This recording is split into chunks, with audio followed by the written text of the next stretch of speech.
All right, scholars. Hello, good morning. I'm here with another Patricia Polacco book. And I thought this one might be good this morning because some of you guys are, being with siblings and stuff today. I'm going to turn my camera this way, this camera, because I don't really want my trash to be in the picture. I know you can't see that down here, but... Well, when you watch the video later, Chloe, of this book, you'll see my trash in this video. So, okay, so here I go. This is called My Rotten Redheaded Older Brother by Patricia Polacco. And as you remember from before, Patricia Polacco often writes about her own family, like her ancestors.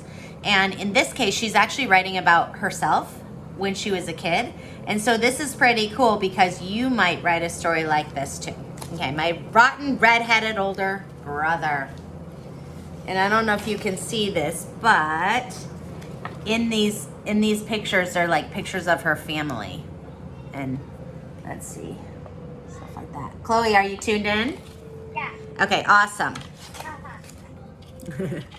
I don't think we have that many kids on here this morning. It looks like we have Janet, Andrew, Chloe, Abe, and Mia. I wonder, maybe there's more actually. Oh, Josh is on here. Okay. And I see Dolma is on here. Yay. Okay. And Vaughn, and I see you're on here, but you're not turning your video on. That's okay. Okay.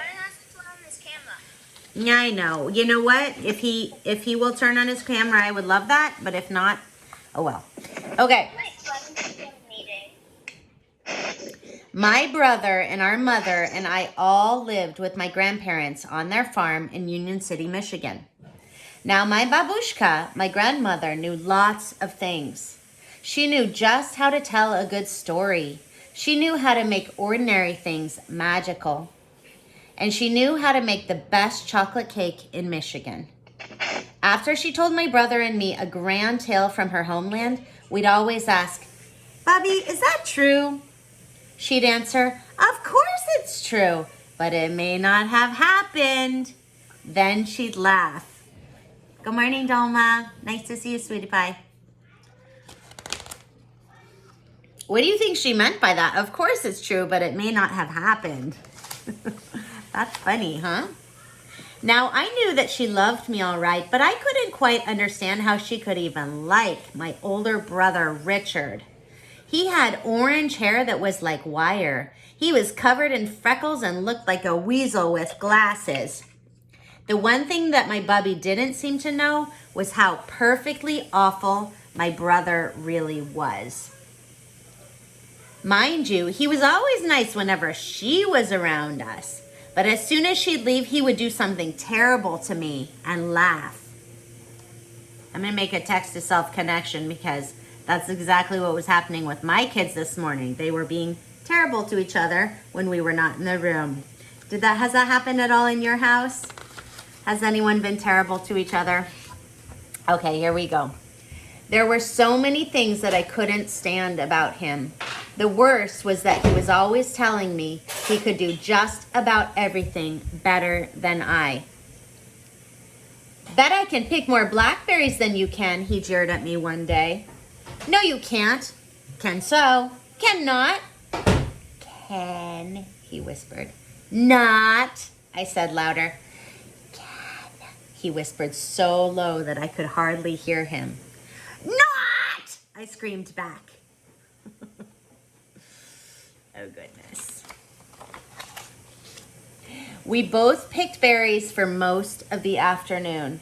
Well, he upped and did it. He not only picked more berries than I, he set a record that wasn't even challenged for the next 10 years.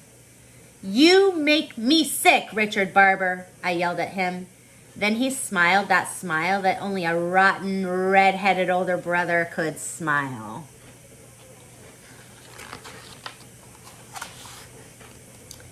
I guess I would have to face it. He could run the fastest, climb the highest, throw the farthest, sit the longest, get the dirtiest, burp the loudest, and spit the farthest. He had no equal, certainly not me. And I'm 4 years older than you. Always have been and always will be, he sneered. There had to be something I could do that he couldn't. Then an inspired thought comforted me. Like a fresh breeze on a hot summer day. Oh, Richie, I cooed, as I stood next to the rhubarb bushes. Do you like rhubarb? No, he said. It's the sourest stuff on this planet. Have you ever tried rhubarb? It is kind of like, looks a little like celery, and it's super, super sour. Now I knew at long last that I had him. Bet I can eat more of this raw rhubarb than you can without getting the puckers, I challenged. I don't think so. I do. I don't, he said, narrowing his eyes. I do, I insisted. Don't, he hissed, looking smug. Do, I said furiously, as I grabbed the first stalk and started chewing it almost down to a leaf. Oh my gosh, would you do that? I don't know. When I couldn't get one more sour bite into my mouth, he was still eating with relish. I thought you said you don't like rhubarb, I said through pursed lips. I don't like it, I love it, he announced as he popped the last stalk into his mouth. He's kind of determined to win these competitions, isn't he? It's pretty funny. Hey, Phoebe. Nice to see you, baby. I was so mad. I couldn't even feel how my belly was starting to ache. I can't stand you, Richard Barber. I double dog can't stand you, I screamed as I went into the house to be consoled by my grandmother. Yeah, and I'm 4 years older than you too. You little twerp, always have been and always will be, he called after me. Then he laughed that rotten, redheaded older brother laugh.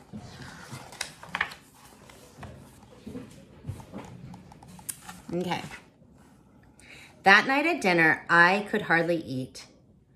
Have you been eating angry apples again, child? Bubby asked as she sliced me a huge wedge of rhubarb pie. Oh no, do you think she's gonna wanna eat the rhubarb pie? I baked your favorite. Richard gave me one of his extra rotten, weasel-eyed, greeny-toothed grins. Oh my gosh, this is getting bad.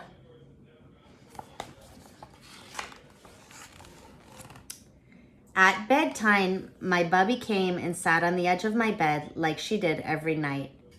Look, a falling star, she said. We watched it streak across the sky. Then she spit twice between her fingers and gave her chest a loud slap. So she... Wonder why she did that. Why did you do that, Bubby? I asked. I was making a wish. Didn't you know that wishes on falling stars come true? At last I knew how I was going to get back at my brother. For the longest time, I watched the dark sky until I saw a star shoot across the night. Then I spit between my two fingers and slapped my chest. It was done. My wish was to do something, anything better than my brother. I'd show him.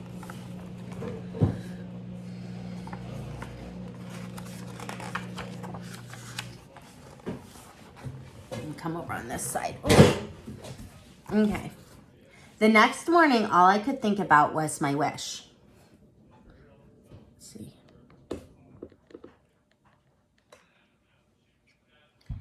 I was thinking about it so hard, I almost didn't notice the wagons and trucks pulling into the field down the road near Four Corners. A traveling carnival, my brother shouted as he ran toward me. They're setting it up right here in our field. Bet I can eat more hot dogs than you can, he teased. He was already starting it, but this time I was going to do something so incredible that even he would have to sit up and take notice. I had a star wish. I'd show my rotten, red-headed older brother all right.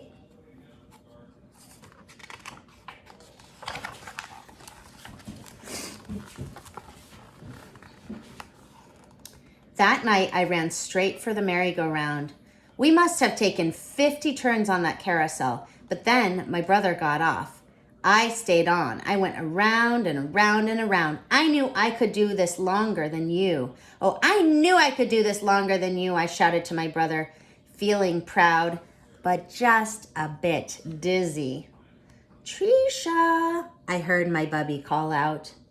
Get off from that thing. It's time to go home.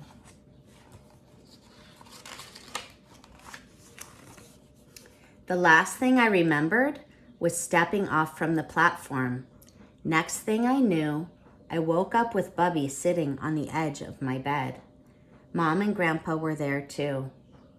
You gave us all a fright, Mama said. How do you feel? What happened? I asked. You fell, my rotten red-headed older brother announced with the biggest grin on his face. I don't know what we would have done, my Bubby said softly. Your brother carried you all the way home, and then he had to run to get Dr. Lee. Is that what you expected from her brother?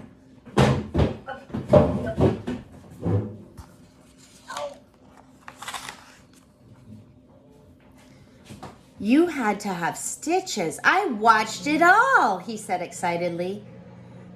You fell off the merry-go-round right into some pop bottles, my Gramps added. You even passed out, my brother chirped. Looks like you finally did something special. It was from that exact moment that our relationship changed somehow. Thanks, Richie, I said to him. What's the big brother for anyway, he said, blushing. That night, we were all out in the yard. On hot Michigan nights, it was my family's custom to sleep outside where it was cool. Look at those stars, Bubby said quietly. Wishes are funny, aren't they? I said. Sometimes they come true differently than you think they will. That's why you have to be very careful what you wish for. It just may come true, Bubby said. Then she squeezed both of our hands. Hang on to the grass, she whispered. Why, Bub? My brother asked. Because if we don't, we might float up to the stars. Then she leaned over and kissed us both 3 times. I kiss your eyes and I hold both of your hearts in my good keeping. And this night, I thank God that I walk this earth with both of you. Amen. Then we all just lay on our blankets in the gentle summer night. I'll always be 4 years older than you, though, my brother whispered softly. Then he smiled. All of us held one another's hands, and then we all drifted off to sleep. And that is the end